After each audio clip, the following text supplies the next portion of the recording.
All right, man, we back. Motor City Sports Talk. We in the building. Started a new playlist today. We're gonna call it the Power Stream, where we kind of combine Lions and Piston talk. It's probably be done every now and again. I'm not gonna say this gonna be a regular occurrence, but today I figured that I'll put it together. Every now and again, we get a question that's Piston related on the Lion stream, and that's Lion related on the Piston stream. So we get into that, but I do appreciate everybody that will watch live, everybody that will catch the replay.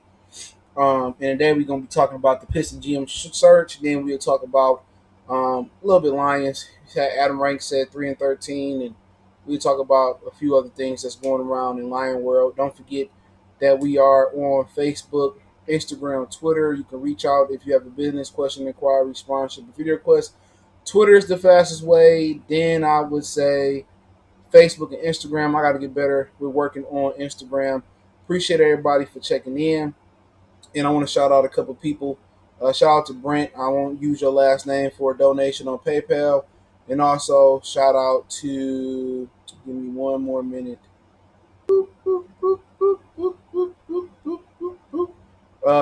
Brendan. He says that I'm a Texas fan. You're one of the only YouTubers I watch on a consistent basis. Stay up, bro. Keep working. So shout out to Brendan. He's a Texas fan and he's showing support. Appreciate the support, and I appreciate Brent once again. I won't put your whole government out there, neither one of you guys, but I do appreciate the love and support from those guys and donate to the channel. If you want to donate, the best way you could donate for me personally is to share the video, but Cash App, PayPal links are in the description. But share, subscribe, and hit the bell icon if you want to get the notification gang. Try to be active. I try to keep content going every day so you guys to watch. Just solid content, not just throwing shit together like we trying to make some goulash or something like that. But we can start in Piston Land today, man. Obviously, we all heard the news, and I kind of been waiting to find the time to get at this. They are basically only looking at Chauncey Billups and Tayshaun Prince as assistant general managers. My whole thing about it is a lot of people saying, oh, Tayshaun or Chauncey don't have the experience to come be general manager. But you have to look at the hierarchy of how it's going to work. Ed is still unofficially the general manager. What's basically happening just through my optics, my optimal or optical, what's happening is Ed is basically still the general manager, and then he looking for two assistant general managers to work up under him. So even if you put Chauncey in this position, he still would kind of have Ed Stefanowski kind of over him, guiding him. But the issue with Chauncey is Chauncey want to control the franchise. He want a direct line from him to Tom Gores. He don't want to have to go through Ed to get the time. And that's the issue right there. Personally, if Ed Stefanowski, he wants to be the general manager, he need to step up and say he wants to be the general manager. Straight up and down. I don't think anybody got an issue. The only move that people got mad at him is not taking Kevin Porter Jr. and trading the pick and picking up a guy that don't want to come over here. He's somewhere playing in Israel or some shit like that. That's the only mistake. But then again, we talk about, can an owner hold back a general manager? We talk about this with the Lions. We talk about this with the Pistons. Can an owner hold back a general manager? Yes. Tom Gores did not want to go any further in the luxury tax with the Detroit Pistons. That's why they didn't trade for Kevin Porter Jr. And it was idiotic of them to take that pick. You know what I'm saying?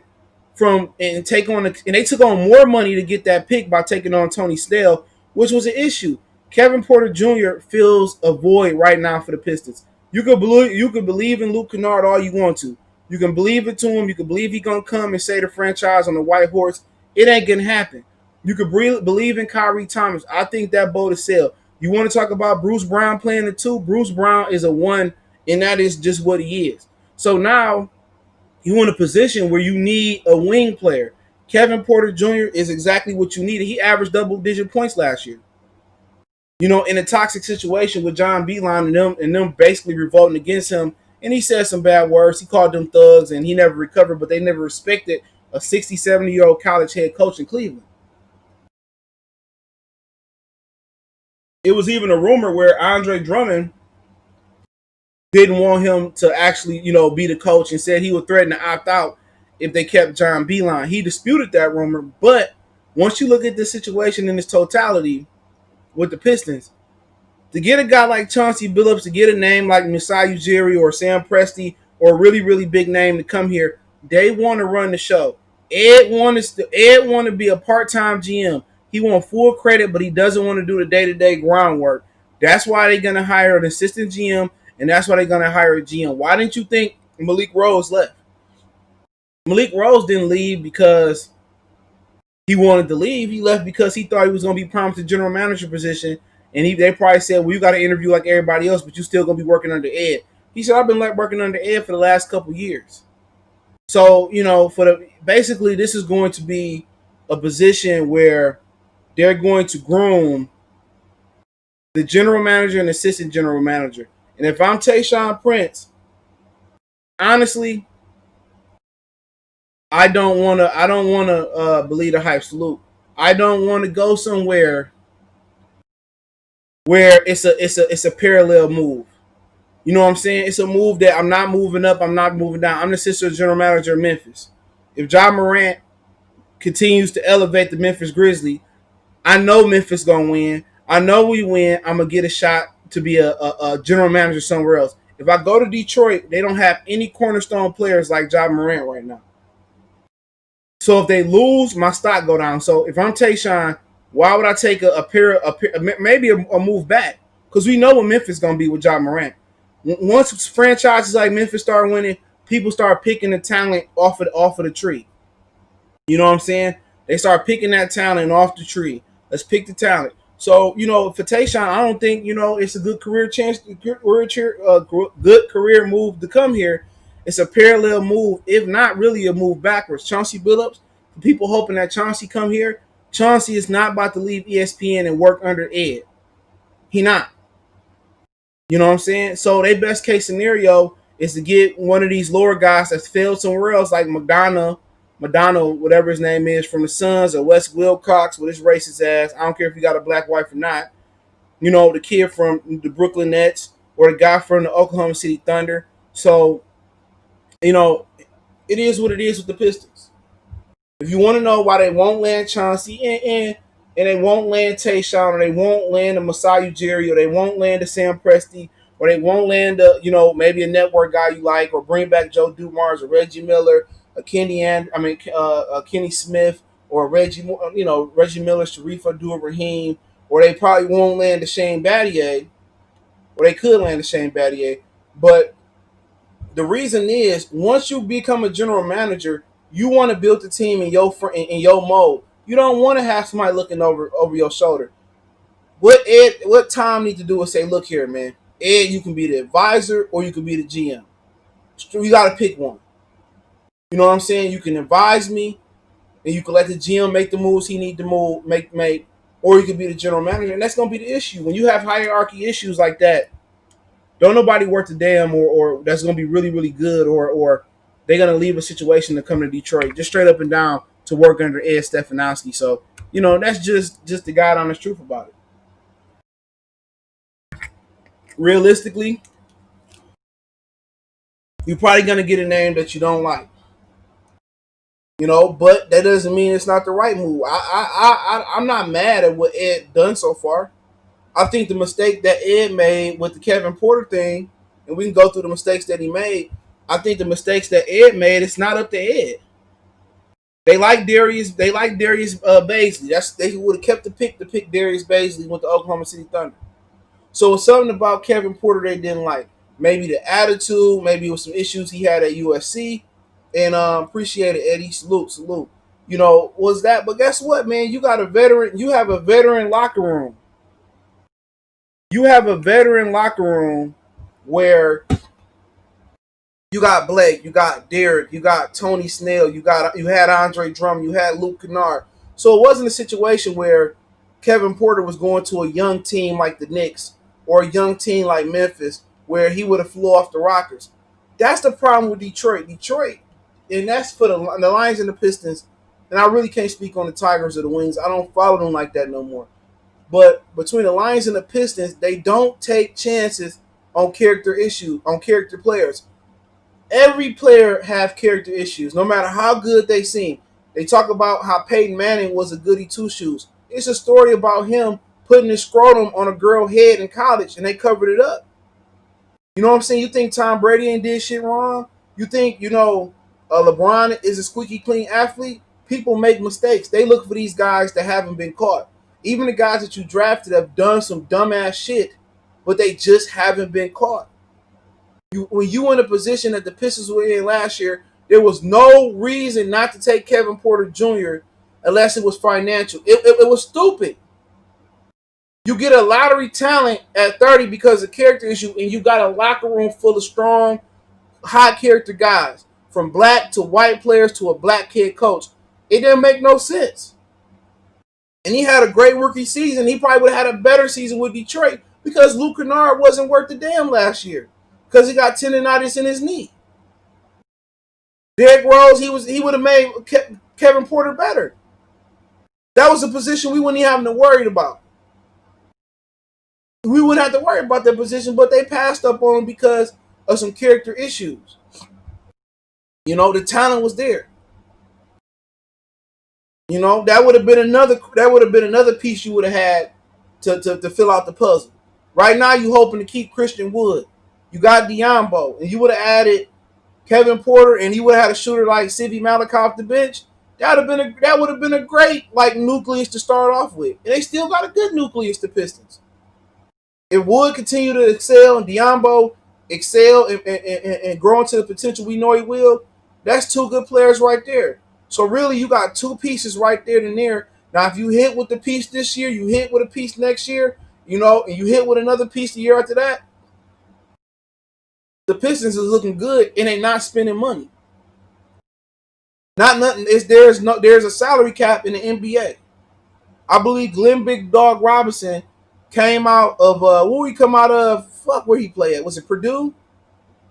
Wherever he went to school at, he was like the last player to come out to drive the price up. He got $100 million contract as a rookie, I believe it was.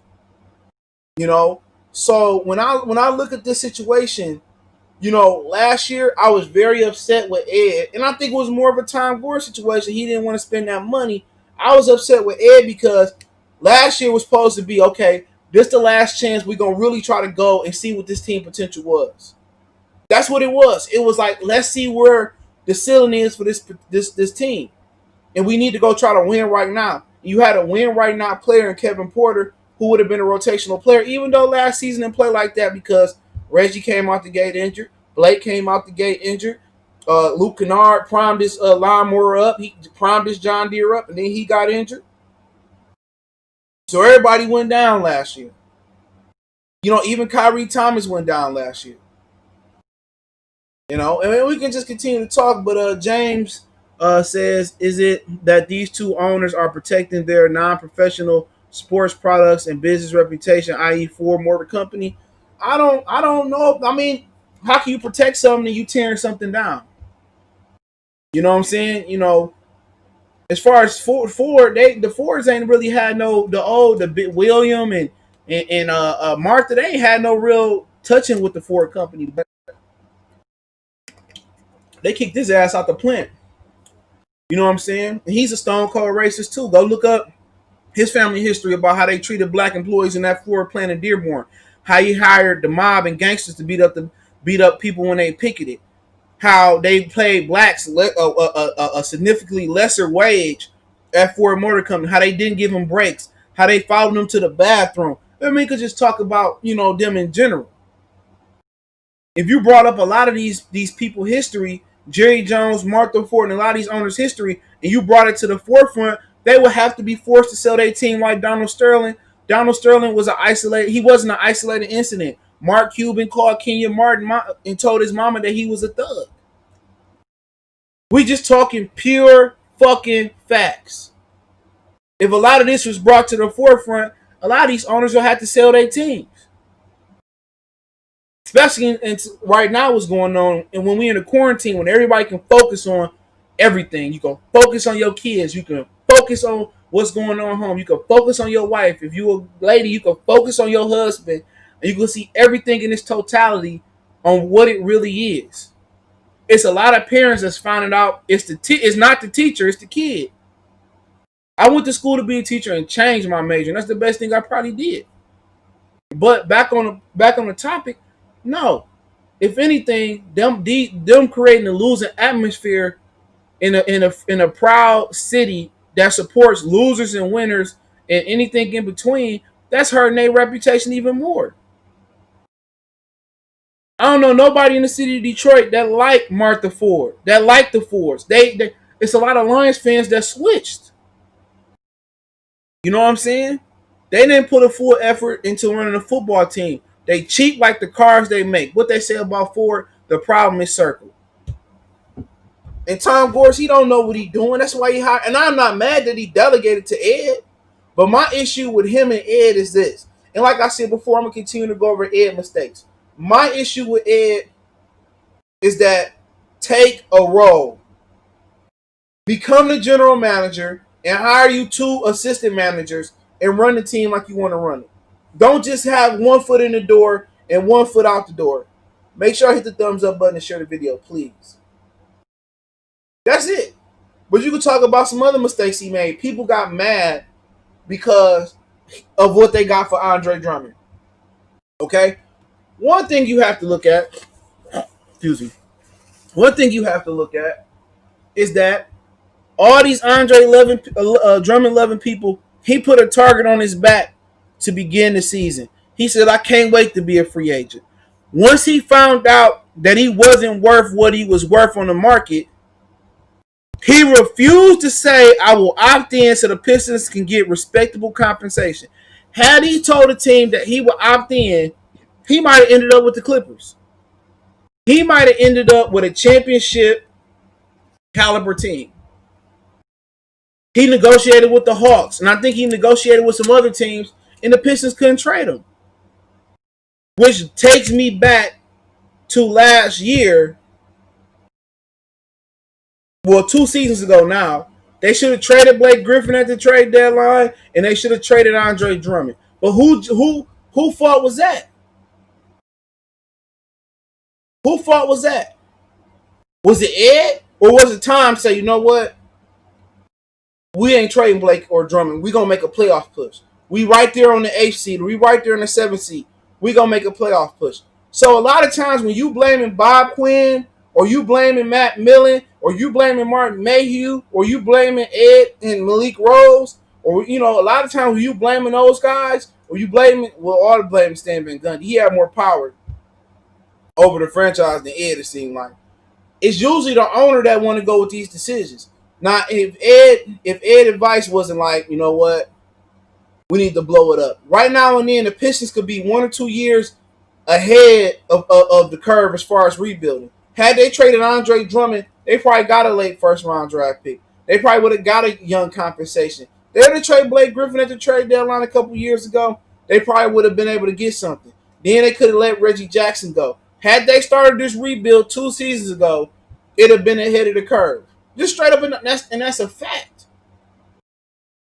This team surrounded by Blake and Andre Drummond, maybe 20, 30 years ago, this team would have been a lot different. But today's NBA and today's basketball is predicated on ball handlers and wingmen. All right, when David Robinson and Patrick Ewing and Hakeem Olajuwon and young Shaquille O'Neal, Kareem Abdul-Jabbar, Bill Russell, George Mikan, going back to those days, yes. Ralph Sampson, yes. Sam Bowie, Alonzo Mourning, you can just keep going on and on. The NBA was centered around big men. That's a fact. If you didn't have a big man, they didn't feel like you could win a championship. A dominant big man. Isaiah was the exception to the rule. Then Jordan became the exception to the rule. So maybe if this team was built like that a few years ago, maybe so. But they don't have the guard play. They didn't have the guard play to get the most out of Andre Drummond. They didn't have the guard play to get the most out of Blake, and with him working off the ball. You know what I'm saying? If you put a Jason Kidd type player in this offense, Andre Drummond probably would have ate, but he never developed defensively neither. But John 291 said Martha only got serious that one time in 2015 when we was like 0-6. So she stepped in when we were bad, when she should have been hands-on all the time. James says that Gore decision right there, because I think he was itching to get to the playoff game. And that had to be his decision. You know? 2 years ago, they should have traded their assets. And then they could have eventually still kept Reggie, cut him, you know, and then you would have been free. But it's not the end of the world for Piston fans. It's not. We still in a great position, even if Ed is still going to unofficially lead the charge, we're still in a great position to be successful. The cap is looking beautiful. If the CBA allows us to amnesty Blake Griffin, dude, then we $75 million in the cap clear. That's great. You already got some good pieces to mess with. Y'all don't like Bruce Brown, I do. It's this imaginary thing. If you can't shoot in the beginning of your career, if you can't shoot the ball, you're not a good player. That's bullshit. He's a good on the ball defender. He's a good facilitator. He just has to develop some offense. So did Tony Parker. You know what I'm saying? Then you look at Malachi. He fits what they do today. He can sit on the wing. He can shoot the rock. You look at Diambo. He can defend. He can shoot. And he not scared. It's going to be a couple years to get his man body. And then you messed around and tripped into Christian Wood. That's beautiful. This team is in a great position to rebuild. It's all about drafting. In the draft, I know I've been talking about getting a point guard, get a point guard, get a point guard, get a point guard. But you know what? I think we're in position to get the best player possible because Christian Wood doesn't need a point guard to be effective if you're going to keep him. Right now, we're not worried about Diambo being effective. He just got to continue to get stronger and get used. He got another 2 years, maybe 3 years max till he really started to really hit his Giannis stride, I hope. So you're in a position where you can take an Obi, you can take a kid, Anthony Edwards from Georgia. You can take the point guard from Iowa State. You can take Cole Anthony. You can take James Wiseman. You're in a great position to do whatever you want to do because you're going to be in the same position next year and hopefully the year after next. And then after those 3 years, hopefully you're in a position to start, vying for 8th and 7th seed. So the process is beautiful and it's starting over because the life expectancy rate of a young team is a lot sustainable. You can sustain it a lot longer. With Blake, Drummond, Reggie, and I'm telling you, dudes, you listening to those dudes who wanted to keep Andre Drummond, who still believe in Blake Griffin, who's believing in Jackson, they are retarded. They hit their ceiling. They were an 8th seed. They was an 8th seed when Reggie got here, and they was 8th seed basically when Reggie Jackson left. Drummond is not worth $15 million, let alone $35 million. So now you are in a position to get young players where the 8th seed won't be the ceiling. That's going to be pretty much the starting point for a young team. So now instead of having a 5-year window with injury-prone players in Luke Kennard, Reggie Jackson, Blake Griffin, you know what I'm saying? Instead of having a 2 or 3 year window, now you possibly got a 10 to 15-year window with Diambo, with Wood, with whoever other, LaMelo, Edwards, whoever you bring in a year after that, whoever you bring in a year after that. So you got a longer window, and then you got more money to play with. You got a lot more money to play with. He don't have to spend all that money. He can 1 year deal it all the way up. Because you're not looking right now to add a Rasheed Wallace to put the ice cream or put the whipped cream or the icing on top and put a cherry on top. No, Rasheed Wallace is going to come later. That last veteran you need. Right now, you just filling out with young talent and valuable veteran talent. In about 3, 4, 5 years, the Pistons start going rising in the East. Giannis is probably going to leave, right? Indiana going to fall. You feel me? Boston will probably always be there because they are the NBA favorites. But really, Miami going to play. They going to run their course. As these teams and Giannis and all these things are changing out East, and Kemba and those guys are getting older, and as Tatum rises, the Pistons are going to rise when a lot of these top teams are falling. And teams like Orlando, Chicago, they're gonna, and New Jersey is gonna have Brooklyn's gonna have a short span because KD done took a few years off his career with Achilles, and we already know it's not sustainable for Kyrie Irving to play 82 games. So it's the Brooklyns and and the Bostons and the Giannis's and the Bucks and all them started to kind of come down, Chicago, Detroit, Orlando, the Knicks, they hoping to be those next teams rising to take those spots. And to be honest, between all those teams, the Pistons, you know what I'm saying, they're in a great spot. You know, Chicago is starting to get they starting to kind of get their franchise together where they're getting their front office together, they're getting their head coaching together. It's been a bad franchise even when Jerry Krause was there as far as personnel and how it's run. Orlando, they got some few good pieces. New York, it's a mess. Leon Rose, Derrick Rose, Jalen Rose running it. As long as James Dolan on top, they gonna drop. So the Pistons in a really good position to be young, and they're gonna be the bullies in the East if they do it the right way. So I like how Ed is identifying talent. I just wish he took control of the reins and said, I'm the general manager. I'm going to hire my successors as the two assistant general managers, and then down the road, as I build it, they can take it over. That's all I'm saying. He said, what do you think about them trading up to get two bigs in the top 5 in the upcoming draft? Yeah, I started that. And they could do it. You know, you probably will mortgage your future. You feel what I'm saying? Or you probably could you would have to take on a large contract, which they do have the money to do so. Like I said before, when people talking about they signed Christian Wood to a big contract, it's going to set the franchise back. Or they signed Luke Kennard, it's going to set the franchise back. It won't.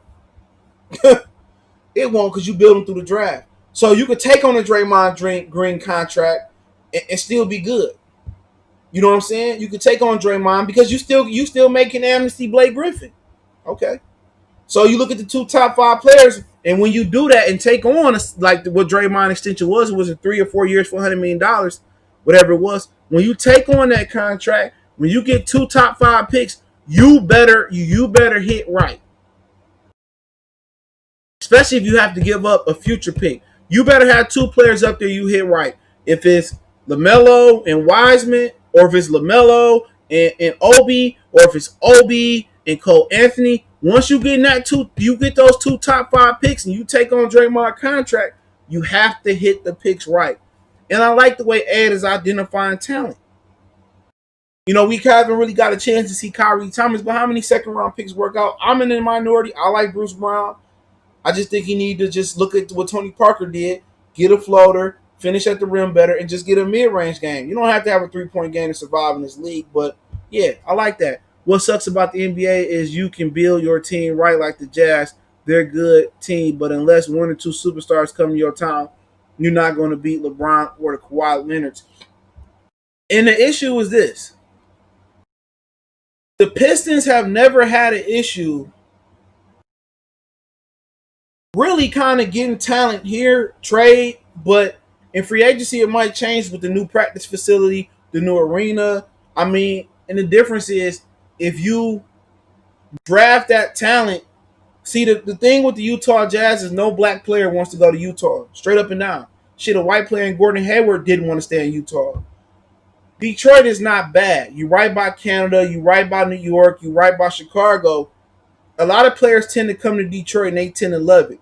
But the difference between us and Utah has always been in the middle of the pack. Now, we are in a position where we're going to be really high in the lottery for the next couple years, so we don't have to really nitpick and find Donovan Mitchell.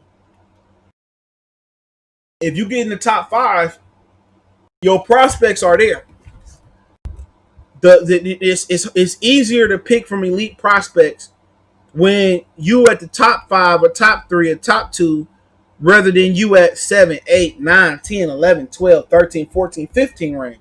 It's totally 2 different worlds. The higher you are, the better possibility you get the right pick. So I don't think attracting talent for the Pistons is going to be hard. Rasheed loved it. John Sally loved it. Dennis Rodman loved it. Them dudes love Detroit. And I genuinely think Blake Griffin loved it. So this ain't Utah. Brothers don't want to go to Utah. Honestly, I don't want to pay Christian Wood if the top point guards are off the board. I'll take Wiseman for cheap. You can take Wiseman to play Wiseman with, I keep asking the Pistons questions before we switch it up. JJ, you can take Wiseman for cheap. I mean, you can take Christian Woods and still take Wiseman. Christian Wood don't need a point guard to be. He don't need a point guard to be effective. James Wiseman do right now. James Wiseman is more of Andre Drummond. He just seemed to got a little bit more offense to him than what I've seen. But you can play Wiseman and Christian Wood together if you wanted to. That ain't like having Blake and Dre because Christian Wood can stretch it out to the 3-point land, and I think Wiseman is going to be a better offensive threat and a better defensive threat than Andre Drummond. You know, Drummond was a great rebounder, but he wasn't an anchor defensively, and he wasn't good offensively. So you actually could take two. You could play Christian Wood without a point guard. He don't need a point guard to be effective. He can post up. He can take you off the dribble. He can shoot the three. So, no, you don't need a point guard. He's not Andre Drummond, where he need a point guard to be successful. Why not pay Christian Wood? He expected to get $7 million on the market. So what's playing them 10? Or let's say you double. Let's say you pay him 14 or 15. What's that? It's nothing. Unless you telling me you're going to get a Brandon Ingram. That's it. If I can get Brandon Ingram and that's going to affect me getting Christian Woods, that's it. You're not going right now. You don't need to get a Karl Anthony Towns, or you don't need. Brandon Ingram is the ideal guy that that's the only guy I'm looking at that I'll bring in. That's probably going to be available. That's it. Y'all can see the Warriors want to cut salary. Yeah, they got Wiggins. They trying to bring Giannis too, so they need assets. You think the line? I'm gonna get to the lines in a minute, so give me 1 minute. So hold that question. But to close out the Piston part, yeah, man, money ain't nothing, really, because you build them through the draft. So you don't want to be a quick build. You don't want to do it quickly. When you do things too quick, you don't do them right usually. So you want to build through the draft. You're gonna be bad, but you're gonna be exciting. You hope you can land a guy that's gonna bring a lot of electricity to the stadium. But bare minimum, you still got Derrick Rose. You still may have Blake Griffin. It's okay. You hope you find Isaiah. You hope you find Grant Hill, and you take it from there. And you make it different from when you found Grant. You put the talent around Grant, but Piston got talent right now. Diambo, Wood, and Sivy, that's okay. You add a LaMelo here, then you're gonna see a lot of nationally syndicated games for Detroit. But we'll see what they end up doing. But let's talk about the Lions. Obviously, they count us out every year. You know what I'm saying? But what you got to understand is this. What a lot of people don't understand is look at whoever your media outlet guy is. I mean, may it be on YouTube or may it be on it's a lot of great publications on Twitter. Logan is pretty cool. The Detroit Podcaster kids on Twitter is pretty cool. I mean, guys, pretty good. So some good publications out there. But what you got to do is this. With the Lions and with any team, you got to be real. You got to step back and say, you know what? Some of this shit is warranted. Some of this shit we did it to ourselves talking about the franchise.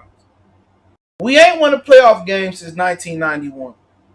We ain't won the division since 93, and it was called the NFC Central Division. All right?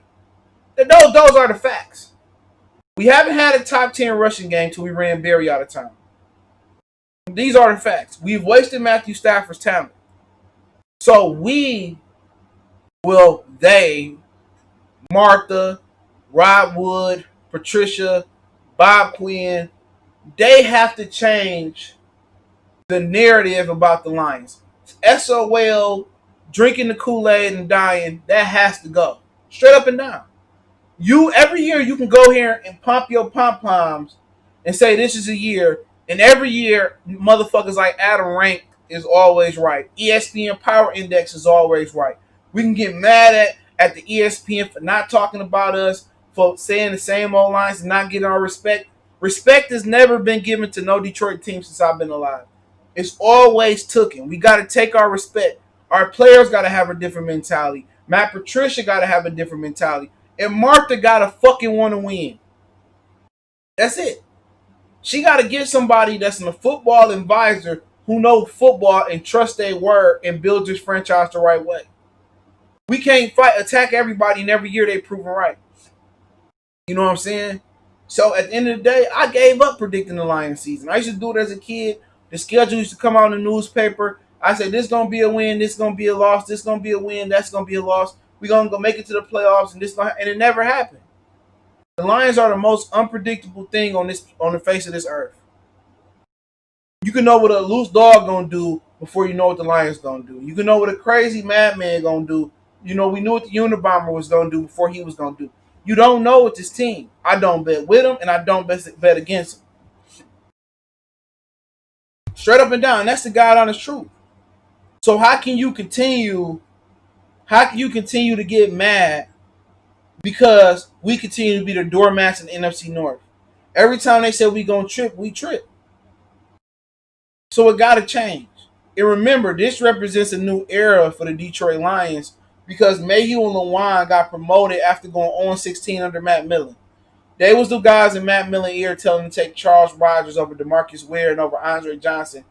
So Bob Quinn represents a new era. Should he have a little bit more longer leash than somebody else? Yes. To be honest, Bob Quinn probably do deserve to play out his contract. You know what I'm saying? Because Mayu and Lewan got a promotion after going on 16. So Bob Quinn represents a new era in Lion football, and he deserves time to let it work. What's the point of firing him this year? Who Martha gonna hire? Who's she gonna hire? Who want to come to Detroit? The NFL is gonna hire another general manager, and it's gonna be the same shit again. So I'm probably gonna be a promoter of whatever they do next year. Unless they go 2-14 or 0-16 or 1-15, shit, keep them here and let them play out their contract. Because we not gonna get a respectable replacement. Because the advisor that's next to Martha is Rod Wood. He don't even know how many yards it takes to get a first down until he got to Detroit. He's a businessman. He don't know nothing about football. So you got two females who know nothing about football. Her old man, William Clay Ford, whatever his name, well, he didn't know nothing about football. That's the issue. When you don't know nothing about football, you need somebody next to you who know about football. You know, but John G291 said you think the Lions having the third pick in the draft every round really helped. Felt like we had two first round picks with Kufa and Kuda and Swift. Yeah, I mean, we got a hit on them. You know what I'm saying? You know, I felt that they built it the wrong way. They should have took a tackle. Detroit ain't. I don't remember the last time Detroit had an elite left tackle. Jeff Backus, Riley Reef, and Taylor Decker all fucking suck. They should have protected Stafford before taking the corner, straight up and down. If people don't understand what I'm really going to when I talk about the guards being the most important players and Big V being the most important player, oh, Kuda gonna be important. Kuda can come and be fucking Deion Sanders, but if your linebackers can't cover, Coleman can't cover, Trufant can't cover, or they can't manufacture pressure, it doesn't matter. I can throw away from Okuda. Okuda can't take away everybody. I can take advantage of my tight end. I can take advantage of my backs. You can't stop the run based off last year. So how's a cornerback going to elevate a franchise? You don't take a quarterback in the top 5 unless you got everything else in place. They should have took a left tackle to protect Matthew Stafford. Straight up and down. Stafford ain't never had an elite left tackle. Neither did Joey Harrington. Neither did Drew Stanton. Neither did Mike McMahon. Neither did John Kitna. These people never had an elite left tackle. When you get up in the top 5, it's quarterback, left tackle, sack master. Not run plugger, not linebacker, unless he a 3-4 rushing off the edge. You get up there and you get somebody that's going to quarterback it, protect the quarterback, or fuck up the quarterback. And that's how you build the football team. You don't get up there and take a corner. And I understand Deion was special, but what did Deion bring to Atlanta? Not a goddamn thing. Oh, congratulations, you made the playoffs. Patrick Peterson, what did he bring to the Arizona Cardinals? What did that kid bring to Cleveland? They still losing. The motherfucker they took out of Ohio State. Denzel Ward, he's still losing. He ain't changed life in Cleveland. You got to understand football. The Lions, they ain't never had a good left tackle. With Okuda, it's not an upgrade. Now, year 2, 3, 4 down the line, it might be a huge upgrade. But remember, Eagles won a Super Bowl without a fucking corner I can name. They front seven will stop. They built it grimy up front. You know, the Nigel Branhams, the Brandon Graham, shout out to he from Detroit. They built it grimy, the Fletcher Cox, the Chris Long. You gotta have gangsters up front if you want to have a good football team. A football team is built from the trenches on out. It's not built like New England built it. Bill Belichick is the only guy that can build a team like that. You asked me, did it work for Romeo Crennel? Nope. Did it work for Charlie White? Nope. What are you doing? Not a damn thing. Did it work for the dude down there in Houston? Did it work for Josh McDaniels? No.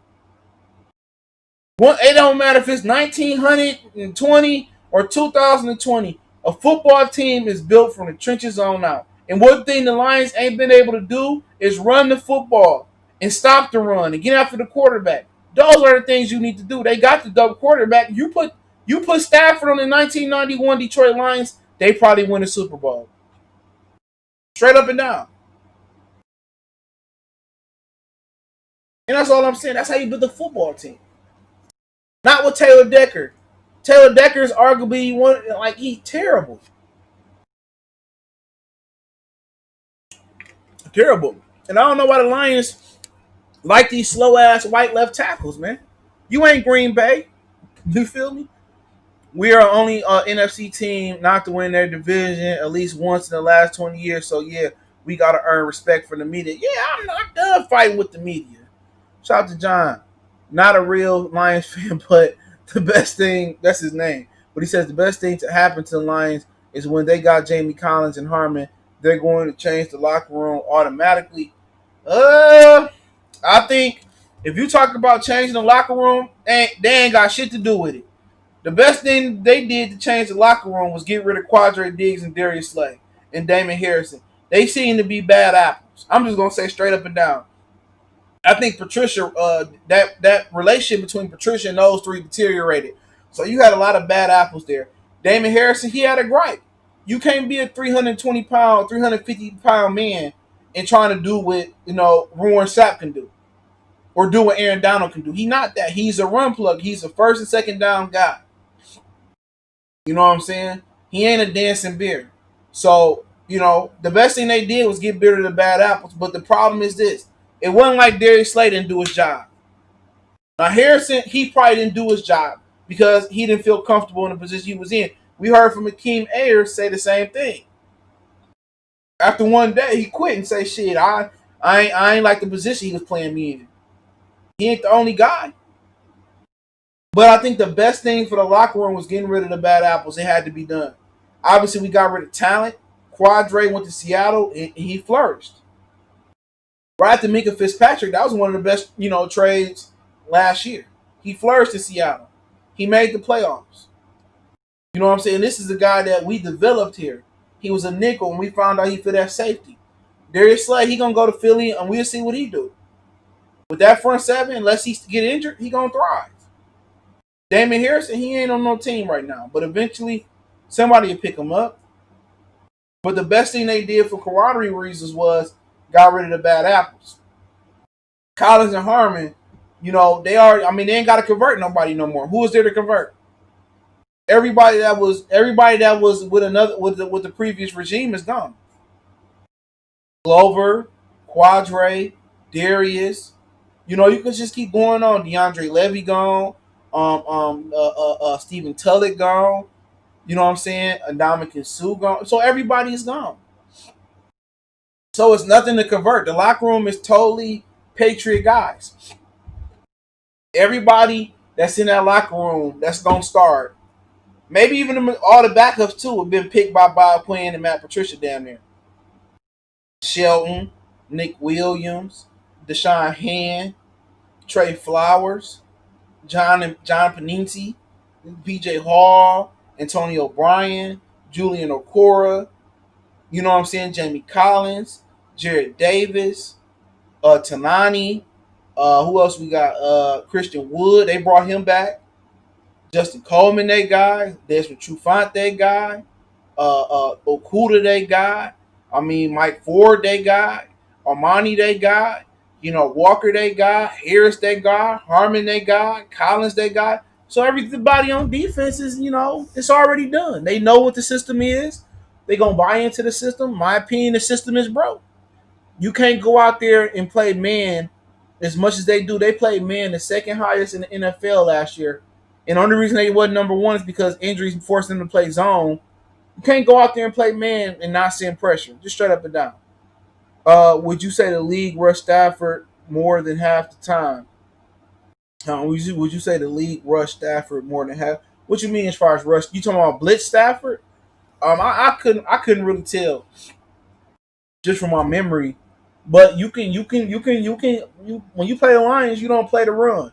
You play the pass on the way to the run. So, if that's what you're saying, yeah, they don't. You don't have to worry about stopping the run. It could be 4th and inches, and they had two DBs, back deep.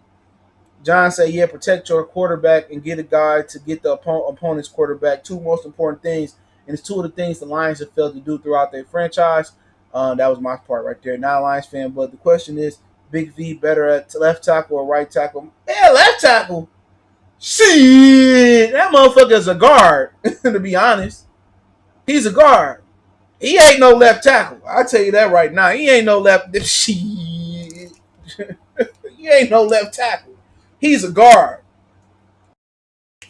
He's a guard. Straight up and down. He's a guard. So, you talking about left tackle? Shit. That motherfucking Stafford gonna be in a pine box. You put him at left tackle. He's a guard. Stafford only one left, but his personality is nice to go against Patricia. I mean, he probably ready. He ain't got no more guaranteed money. We had that conversation already. But y'all keep asking the questions. We right off with the question. He ain't got no more guaranteed money. So it don't even matter. I think he's selling his house, no more guaranteed money. I think if he get injured this year, I think he retired. If he have a great year, they tear up his contract, give him another one. He had a bad year, then I think they can get a quarterback next year. So we'll see. I don't think they would have ran snacks the way they did if he didn't ask for that money. I don't just think it was that with snacks. I think it was Deshaun Hand being gone. You know what I'm saying? And then they didn't play Mike Daniels. He said he didn't understand why he didn't get more snaps. So I think they ran snacks the way they did. That could be a great point. I believe they ran snacks the way they ran snacks because I think Deshaun Hand being now forced them to play the 3 technique. What you got to understand about the 3 technique, the 3 technique is supposed to penetrate and get upfield. You're talking about the perfect 3 technique, I could think of Warren Sapp. You know what I'm saying? Able to split double teams or penetrate, get up the field. And Damon Harrison is a guy that's going to take up space, plug up gaps, 2-gap guy, stop the run. Danny Shelton is the exact same way. He's the guy that's going to stop the run. Nick Williams is a guy that stopped the run. He's not a sack guy. He had 6 sacks last year, but he's a known run stopper. So, really, once again, we in a position this year. If Deshaun Hand go down, you're going to see the same repeat from last year. Unless they blitz more, you have no penetrator. You have nobody to get up the field and cause havoc. And Ndamukong Suh, Gerald McCoy, Aaron Donald, that interior presence is usually really, really good when you don't blitz.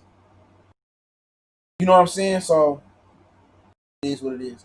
I never root for the Lions again if Stafford retires after another terrible season. That would break my breaking point. I'd rather him go to another team before he retires. If he get hurt, he got no choice. So it ain't his fault. It's just that if he get hurt, he don't have no choice. The back is a serious thing to do. So he has no choice. Physically. You know what I'm saying?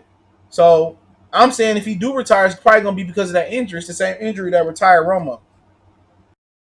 And when you have a quarterback that's ailing, and people gonna go against me and say, "Oh, you don't know these." All I'm saying is, when you have a quarterback that's ailing, you do everything to protect him. The best thing they can do to protect Stafford, they should have focused on the line more, and they should have focused on the running game more, and that's by focusing on the line. Big V at right tackle, that smell bad to me.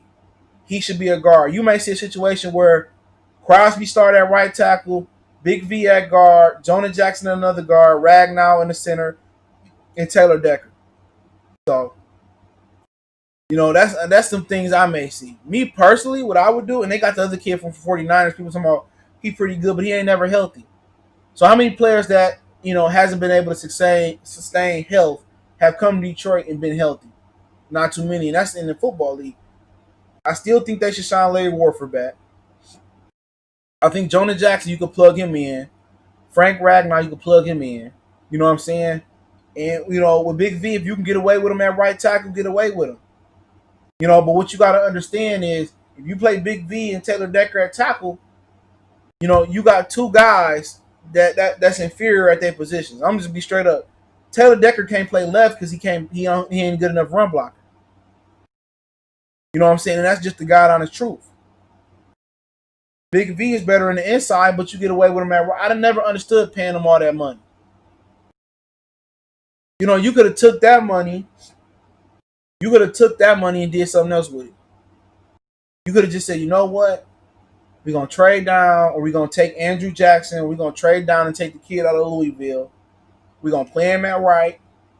We still going to draft our guards. You feel what I'm saying? Next year, we're going to kick the kid from Louisville to left. We're going to draft another right tackle in the draft. You can get that in the second, third round. And then hopefully Jonah Jackson, Stenberg, and Ragnar go together. But the Lions don't know how to build a team. I can do a better job than them. I swear to God I could. They give me control of the franchise and just tell Martha to get the fuck out of my way. I can build a better team than them. You know what I'm saying? Real talk. It's like the Lions who they bring in. It's like they purposely trying to sabotage this franchise. Straight up and down. I can do a way better job than Bob Quinn. And maybe Bob Quinn can do a better job than Bob Quinn as Martha Ford got out his way. Stafford would be more depressed than Andrew Luck if he had to retire. When Stafford got hurt, he was on the sidelines of the Bear games. He didn't even know what to do with himself. He was lost. Maybe so. I thought Andrew Luck might be knocking on the door coming back this year. Guess not. I ain't mad at him. But any more questions? Lions related? I'll even take the Piston question, even though we done with that segment. But my whole thing about it is they didn't do enough to protect Stafford this year, but I could be wrong. If they go out there and add a Warford or Stenberg can be the guy, or the Garrett guy for 49ers can be the guy, that's cool. You know what I'm saying? But I definitely would have replaced Taylor Decker. He is trash. Oh, he's this good in the passing game, and I'm trying to hear that, man. They need an animal at left tackle. They need an animal, and that kid that went to the New York Jets, he an animal. Andrew Jackson, whatever that dude name was, the Giants, they got to rebuild their line, bro. You know what I'm saying? But maybe Big V the truth. Everything I heard about him in the NFC East, my NFC East homies, Eagles, Cowboys, Skins. Who else in that damn division? Eagles, Cowboys, Skins. And there's one more team, Giants. They say that nigga trash. Just keeping it real. You know what I'm saying? I think he better at guard, man. This is just my honest opinion. I plug him at guard. But Bob Quinn said they might play him at guard. I wouldn't say Decker's trash, but yeah, he definitely really mediocre. Man, he trash to me, bro. He looks stiff. You know what I'm saying? He don't have no athleticism, dog. Like, dude. You know what I'm saying? He just look hella stiff, bro. They need that. He just look like Jeff Backus' little brother. It's like he Jeff Backus reincarnated, bro. I just don't. Maybe Rick Wagner go to Green Bay and shit. He become all pro. It wouldn't fucking surprise me because they get the holding calls they call on Rick Wagner in Detroit. He ain't gonna get called to Green Bay. You know what I'm saying? I just hope Martha Ford they sell the damn team. Shit. Ragnar a fucking animal, bro. He an animal. Dominic Raiola for years sucked until his second before last year. He had a great year. I don't know what he did, lift weights and did sit ups to get buff. I don't know what the fuck he did that year before last. He retired or quit. He was an animal in the middle. Yeah, Ragnar nice. He just needs some. He needs some material. He needs some help all around the line. That was a great pickup for them. Ragnar is a fucking beast. They just need they just need the rest of the talent around them. Hopefully, man, Jonah Jackson might be the guy. He might be the new Warford without the injury issues. So Jonah Jackson do his job, and Ragnar do his job, and whoever else they got play the other guard do their job. Then that'll be a great win. We able to win in the interior. Yeah, Ragnar fucking beast. He might be the best lion out there. And I don't think I'm lying. You get it? I think Ragnar might be the best lion on the team. Real talk. Because Stafford ain't one. He ain't one of the best at his position. Ragnar, if he won in Detroit, he might be recognized as the best, center in the game or one of the best. Look at his numbers, fucking animal. I was mad when they got rid of Graham Glasgow. I didn't really understand that move, but we'll see how he do in Denver. Hawkinson to help in the run game too. I think he had the just last year, and he had a lot of holding calls, but the speed of the game is a lot different. So I look forward to his progression. Obviously, we gotta look forward to the rookies in interior, and if it's close, I'm starting Stenberg. If it's close, I don't care if you think the Garrett or the Dow or Wiggins edging them out. They all old or older. If it's close, I'm gonna say, you know what? I'm gonna give it to Stenberg. I think he got to get a little bit more stronger in there, but I'm gonna go with the youth because he got the potential to keep getting better from week to week, week to week. Jonah Jackson gonna get better. You know what I'm saying? We know Ragnar in the middle. So if we hit on Stenberg and Jonah Jackson, I think they're gonna have a great year this year. I really do. If they guards, and I know what Frank Ragnar gonna do, if those guards are able to eat up in the middle, Stafford gonna be able to hand that fucking thing off. Bo Scarborough, Huntley, Tyler Johnson, Kerryon Johnson. I mean, who else we got? DeAndre Swift. They gonna eat this year. But to end it, the critical points for the Lions is this. Defensively, it started with Patricia. I was blaming Pascaloni. That was Patricia defense. Udalin is not gonna make no difference from Philly. This is Patricia defense. If the defense don't get more exotic, more complex, disguise, blitz, mix in more zone, it's gonna be the same shit from last year. I don't care who you got out there. If you rushing 3 and you rushing 4, and Deshaun Hand don't show up in the interior, he get hurt, it's gonna be a wrap. The defense gonna look like the same last year. Okuda, Slay, Rudolph the Red-Nosed Reindeer. It's not gonna matter. They gotta be multi-dimensional up front. They gotta stunt. They gotta loop. They gotta blitz. They gotta show blitz. They gotta play more. They gotta play more cover 3, cover 4. Play a little bit Tampa 2. You got to be able to be a little bit more exotic. And if he coming with that same ass defense and bend on break, well, shit, the defense is gonna break all next year. It ain't gonna be no difference. Offensively, it all gonna start with the offensive line. Can they open up holes? Can they protect Stafford? And can they rush the football? We know what Galladay gonna do. We know what Jones can do. We know what Amendola can do. And also, it's gonna come down to what they get out of Huntley, what they get out of the Tyler Johnson, what they get out of Marvin Hall. And if they put Agnew on defense, offensively, from that speed aspect, they need those 3 speed demons to be out there making something happen. Obviously, we got to worry about what Hawkinson gonna bring. I think he's gonna be more impactful in the run game and the blocking. And I think year 2 he's gonna have a better feel. But it's not just up to Hawkinson to have a successful year in the passing game next year. It's up to Matthew Stafford to break the disclaimer or break the curse on him not being good throwing the tight ends. Pettigrew wasn't that good. Ebron wasn't that good. So we got to see if he's not good with Hawkinson this year, then a lot of blame gonna go on Matthew Stafford not being good with tight ends. And then again, Darrell Bevel hasn't really drawn up the greatest plays for tight ends in his career. So that's something else to look at as well too. So a lot of things gonna boil down next year, man. I just want them to be successful at any cost. If Matt Patricia is coaching the Super Bowl winning team in Detroit, it makes me no difference. Matt Patricia, Quinn Trisha, they can go dig up Vince Lombardi. I just want to win. It's simple as that. But we have to get our respect. They're not gonna give shit to Detroit. We gotta change the perception about Detroit.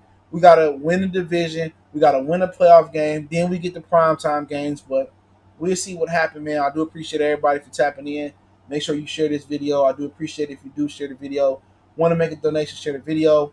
But Cash App, PayPal in the description. Don't forget you always can find me on Facebook, Instagram, Twitter. Quickest way to reach out if you got business question, inquiry, sponsorship, video requests is Twitter. Then you can reach out to me on Facebook, and I'm really on Instagram, man. So I pop my head in on Instagram every now and again. So I do appreciate it. Don't forget, if you haven't checked my other channel out, Goodfellas Sports TV. Shout out to Brendan for donating, and Brent for donating, and I think Brendan was the Houston Texans fan. So it's always love to get love for somebody that's not a Detroit Lions fan, and appreciate the grind. But I appreciate you guys. Keep sharing the videos. Don't forget to check my other channel out, Goodfellas Sports TV, right here on YouTube.